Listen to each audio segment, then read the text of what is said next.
So you've all just heard from the Minister of Education, and he made some really important remarks about how what we want for our students is not only for them to learn to know, but we also want them to learn to do and to learn to be, if I understood you correctly. That we want for them to have a life of meaning and to find meaning in their education. And I completely agree with his thoughtful sentiments in that regard. And at the same time, I'm here to tell you that I also believe that our traditional classroom, as we know it, is obsolete. And that in fact, there's a compromised position, because what we're now approaching is a new model that is in fact more capable of providing meaning and more capable of deepening learning and more capable of inspiring the human soul than the traditional model can. And so to get there, I want to start here. And that's with the fact that 200 years ago, the best way for us to cross the mighty ocean was on a sailing ship. And so shipbuilders specialized in building tall ships with billowing sails to carry us across the vast ocean. The problem with the sailing ship, however, was that occasionally there was no wind, and so the passengers couldn't move. And some passengers spent day after day stuck at sea, dying of scurvy and starvation, because there was no way for them to get across the ocean. The invention of the steam engine was a great boon to the shipping industry, because it allowed us to move in the absence of wind. And by the early 1900s, every major sailing ship company was out of business. There's a similar story unfolding today in education. For the past 100 years, the best way that nations have known for educating all of their students with a free public education has been through the factory model. The traditional classroom is an invention of the industrial era. It's based on the factory. The idea is to group students into batches and assign them to a single teacher who delivers a roughly standardized lesson for all of those students. At the end of the year, they're moved through and the next batch is pulled in. The problem with that model, however, is that for some students, in essence, there is no wind to power their sails. The lesson doesn't connect. It's too hard, it's too easy, or it just does not connect in a way that makes sense for those students. And so they are literally stuck, and they are figuratively dying of boredom or frustration because the model does not connect. Blended learning is like the steam engine. Blended learning is when brick and mortar schools replace traditional lectures with online lessons. One benefit of blended learning is that it's inherently modular. Students can swap in one lesson and swap out another with relative ease. And so because of that, students can get the right lesson at the right time and in the right way. That's something that the traditional model simply cannot replicate. Let me tell you a bit about Jack. Jack is a 10-year-old student at a relatively affluent school in the Western United States. And Jack hates math. He is no good at math. And if he were to stay on that trajectory, he would have been placed in vocational education and never had the opportunity to overcome his perceived weakness. But Jack's story took a different turn. His school placed him in a blended learning program, where for 70 days, he did half of his math course online each week, with half of his math course face-to-face each week, with a face-to-face teacher, and then half online, using Khan Academy, which is a free platform that offers over 5,000 micro-tutorials and mini-lessons in math. And Jack was persistent. He watched some of those mini lessons 10, 11, 12 times. And they started to make sense. And he started to do better.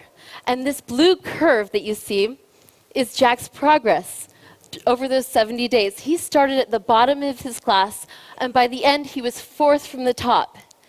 He just needed a tool to allow him to have the right lesson at the right time and in the right way, even in repeat as necessary, until he could master the content.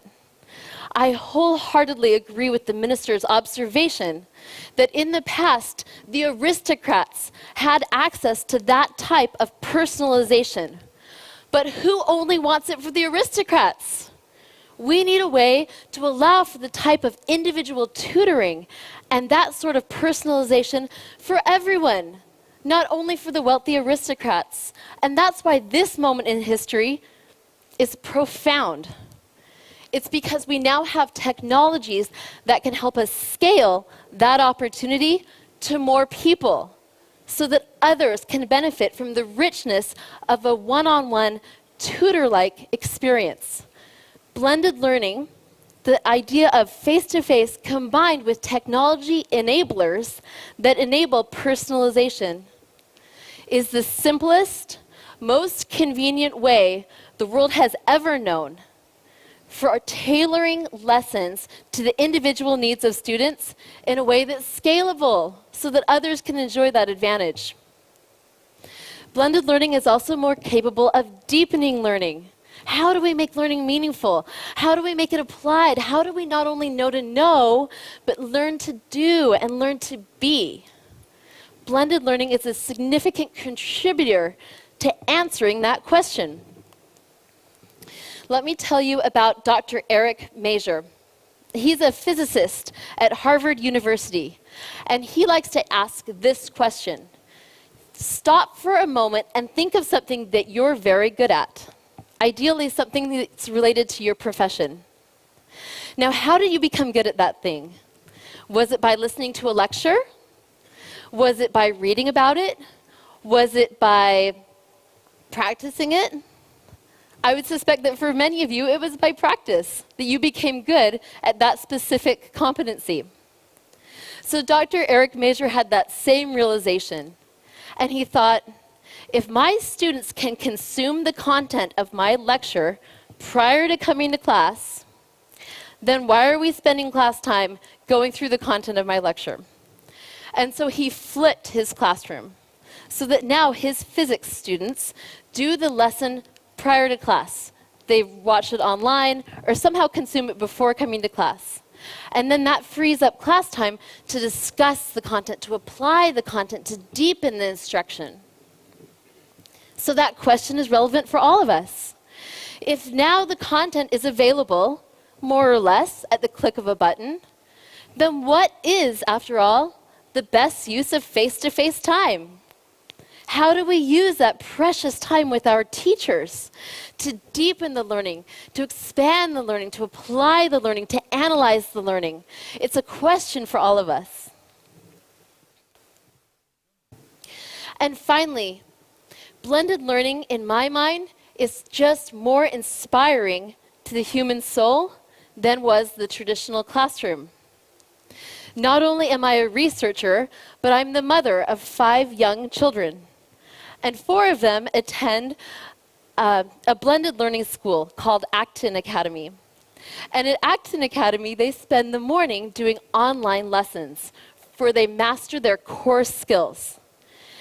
And because the lessons are online, they can get just the right lesson at just the right time and in just the right way.